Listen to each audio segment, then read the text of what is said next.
வணக்கம், நான் உங்கள் chef Muralidharan. Welcome to chef Madras Murali kitchen. இன்னைக்கு நம்ம பார்க்க போகிற டிஷ் வந்து என்ன அப்படின்னா வெஜிடபிளில் சேமியா உப்மா. இந்த வெஜிடபிள் சேமியா உப்மா எப்படி செய்யறது, இதுக்கு என்னென்ன தேவையான பொருட்கள் அப்படிங்கிறத பார்க்கலாமா? வாங்க வீடியோக்குள்ளே போகலாம்.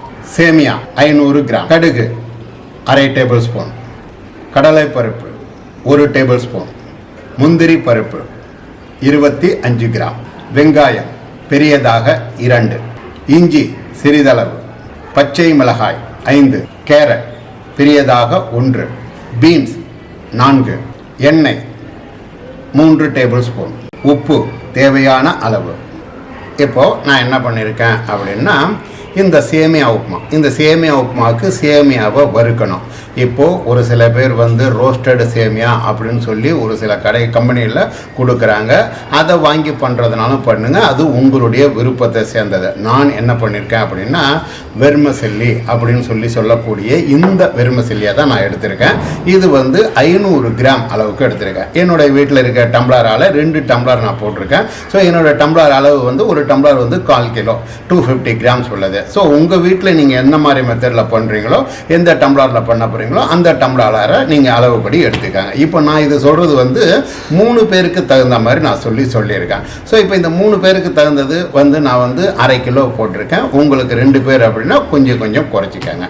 இப்போது இந்த பேன் வச்சாச்சு. இந்த பேனில் நாம் என்ன பண்ணணும் அப்படின்னா இந்த சேமியாவை வறுக்கணும். இந்த சேமியாவை வறுக்கிறது வந்து எப்படி அப்படின்னா ரொம்ப நீங்கள் ரோஸ்டட், அதாவது வந்து நல்லா செவப்பாக வறுத்தீங்க அப்படின்னா அது தகுந்த மாதிரி வேறு மாதிரி இருக்கும். இப்போ நான் வறுக்கிறது எப்படின்னா நார்மலாக அந்த சேமியாவுக்கு மேலே லைட்டாக வெள்ளை கலர் வரணும், லைட்டாக கோல்டன் கலர், அதாவது சிகப்பு கலர் அப்படிங்கிறது லைட்டாக வந்தால் போதுமானது அப்படிங்கிற மாதிரி தான் நான் பண்ணுவேன். இந்த சேமியாவை நீங்கள் வறுக்காமல் பண்ணீங்க அப்படின்னா என்ன ஆகும் அப்படின்னா இது வந்து சேமியான்னு சொல்லுவாங்க, பட் இது ஒரிஜினல் வந்து வெர்மசெல்லி அப்படின்னு தான் பேர் இதுக்கு. இந்த வெர்மசெல்லியில் உங்களுக்கு வந்து ஒரு குழகுழப்புத்தன்மை அப்படிங்கிறது பேசிக்காகவே இருக்கும். ஸோ அதனால் நீங்கள் இதை வறுக்காமல் பண்ணீங்க அப்படின்னா சேமியாவை வந்து ஒன்றோட ஒன்று ஒட்டிக்கிட்டு கொஞ்சம் குழகுழப்புத்தன்மையாக இருக்கிற மாதிரி இருக்கும். அதனால தான் நான் வந்து சேமியாவை வறுத்துக்கங்க அப்படின்னு சொன்ன காரணம். இப்போது பாருங்கள் நான் எப்படி வறுத்துக்கிட்டு இருக்கேன் அப்படின்னு சொல்லி. இப்போது நல்லா பார்க்குறீங்க, இந்த சேமியா வந்து எனக்கு தேவையான அளவுக்கு அந்த லைட் கோல்டன் கலர் அப்படிங்கிறதும் வர ஆரம்பிச்சிருச்சு, மேலே வந்து வெள்ளையாக வரவும் ஆரம்பிச்சிருச்சு. இப்போ நான் இந்த சேமியாவை அடுப்பை ஆஃப் பண்ணிடுறேன். அடுப்பை ஆஃப் பண்ணிவிட்டு இந்த சேமியாவை நான் எடுத்து ஆற வச்சுப்பேன். இப்போது நீங்கள் என்ன பண்ணுங்கள், ஒரு பாத்திரத்தில், நான் வந்து இந்த மாதிரி ஒரு மண் பாத்திரத்தில் தான் எப்பயுமே செய்வேன். இந்த மண் பாத்திரத்தில் நான் என்ன பண்ணியிருக்கேன் அப்படின்னா ஆயில் ஊற்றுறேன். இந்த ஆயில் சூடானதும் நீங்கள் என்ன பண்ணணும், ஃபஸ்ட்டு கடுகு போடுங்க. கடுகு போட்டு கடுகு வெடித்ததும் கடலைப்பருப்பு சேருங்க. கடலைப்பருப்பு லைட்டாக ரோஸ்டட் ஆகும்போது நீங்கள் என்ன பண்ணணும், முந்திரி பருப்பு எடுத்து வச்ச முந்திரி பருப்பையும் ஆட் பண்ணிக்கோங்க. முந்திரி பருப்பு ஆப்ஷன் தான், போட்டால் தான் சேமியா உப்புமா நல்லா வரும் அப்படிங்கிறது கிடையவே கிடையாது. நான் போட்டிருக்கேன். ஸோ சேமியாவை போட்டு முந்திரி பருப்பும் போட்ட பிறகு எல்லாம் லைட்டாக கோல்டன் கலர் அப்படிங்கிறது வந்த பிறகு நீங்கள் என்ன பண்ணுங்கள், வெங்காயத்தை ஆட் பண்ணுங்கள். ஸோ நம்ம வெங்காயத்தை எப்படி வெட்டி வச்சுருக்கேன் அப்படிங்கிறத பார்த்துருப்பீங்க.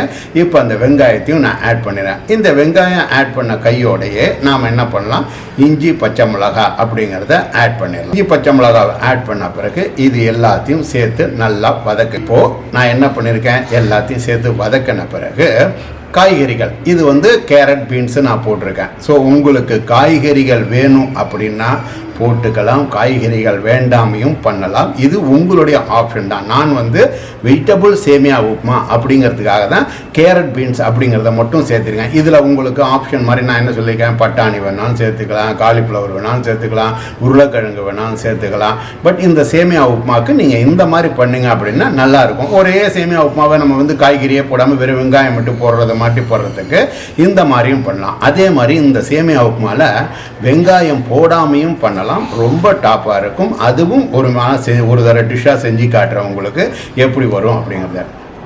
இப்போது வெங்காயம் போட்டு கேரட் பீன்ஸ் போட்டு எல்லாம் வதக்கியாச்சு. இதுக்கு தண்ணி, இப்போ தண்ணி அளவு நான் ஊற்ற போகிறேன். என்ன தண்ணி அளவு அப்படின்னா, நான் 2 டம்ளர் சேமியா நான் எடுத்து வச்சுருக்கேன்னு ஏற்கனவே சொல்லிட்டேன்.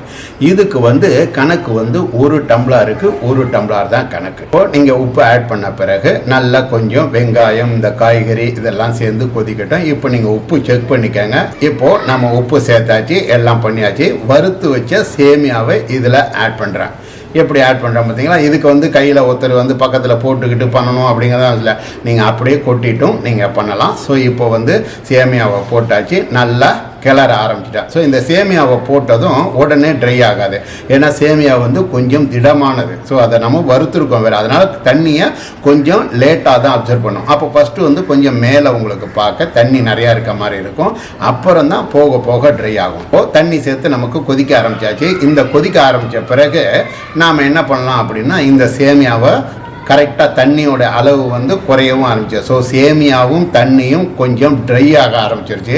இந்த நேரத்தில் நீங்கள் என்ன பண்ணணும் அப்படின்னா, அடுப்பை மிதமான தீயில் வச்சுருங்க. ஸோ ரொம்ப ஹை ஃப்ளேம் இருந்தது அப்படின்னா கொஞ்சம் அடி பிடிச்சிடும். அதனால் நீங்கள் என்ன பண்ணுங்கள், மிதமான தீயில் வச்சு ஒரு 10 நிமிஷம், இப்போ நான் மூடி போட்டு பண்ணுறேன் பார்த்தீங்களா, இந்த மாதிரி மூடி போட்டு மிதமான தீயில் ஒரு 10 நிமிஷம் வைங்க. இப்போது அடுப்பை ஆஃப் பண்ணிவிடுங்க. இப்போது நாம் அடுப்பை ஆஃப் பண்ணி 10 நிமிஷம் ஆயிடுச்சு. இப்போது நான் எப்படி திறக்கிறேன் பாருங்கள். திறந்ததுமே இந்த சேமியா உப்புமா மேலே பார்த்தீங்க அப்படின்னா எப்படி உதிர் உதிராக இருக்கிற மாதிரி நல்லா தெரியுது பார்த்தீங்களா?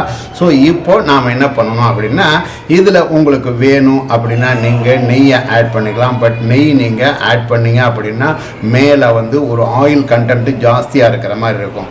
இது எல்லாத்துக்கும் மேலே சேமியா உப்புமாவுக்கு மட்டும் நான் சொல்கிறத நீங்கள் நல்லா கவனம் வச்சுக்கோங்க. சேமியா உப்புமாவுக்கு எல்லா உப்புமாவுக்கு ஊற்றுற ஆயிலை விட கம்மியாக ஊற்றணும். காரணம் என்ன அப்படின்னா, சேமியாவுக்கு ஏற்கனவே நான் சொல்லியிருக்கேன் கொஞ்சம் கொலகொலப்பு தன்மை, அதாவது அதில் வலுவலும் இருக்கக்கூடிய தன்மை இருக்குன்னு. அதில் ஆயில் கொஞ்சம் ஜாஸ்தியாக போச்சு அப்படின்னா, ஒரே சேமியா உப்புமா மேலே ஆயில் நிறையா இருந்ததுன்னா சாப்பிட்றதுக்கு திகட்டுற மாதிரி இருக்கிறதும் இல்லாமல் நமக்கு ஒரு மாதிரி அனீசியாக இருக்க மாதிரி இருக்கும். அதனால் சேமியா உப்புமாவுக்கு கொஞ்சம் ஆயில் கம்மியாக ஊற்றுனீங்க அப்படின்னா தான் நல்லாயிருக்கும். இப்போது இந்த சேமியா உப்புமா ரெடி ஆகிடுச்சு. நான் கிளறேன், எப்படி இருக்குது பாருங்கள்.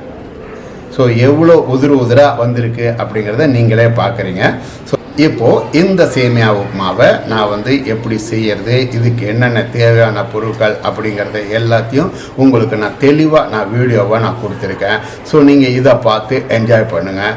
செஃப் மெட்ராஸ் முரளி சேனலை சப்ஸ்கிரைப் பண்ணுங்கள். செஃப் மெட்ராஸ் முரளி கிச்சனில் செஞ்ச இந்த டிஷ்ஷை உங்கள் வீட்டில் செஞ்சு பாருங்கள்.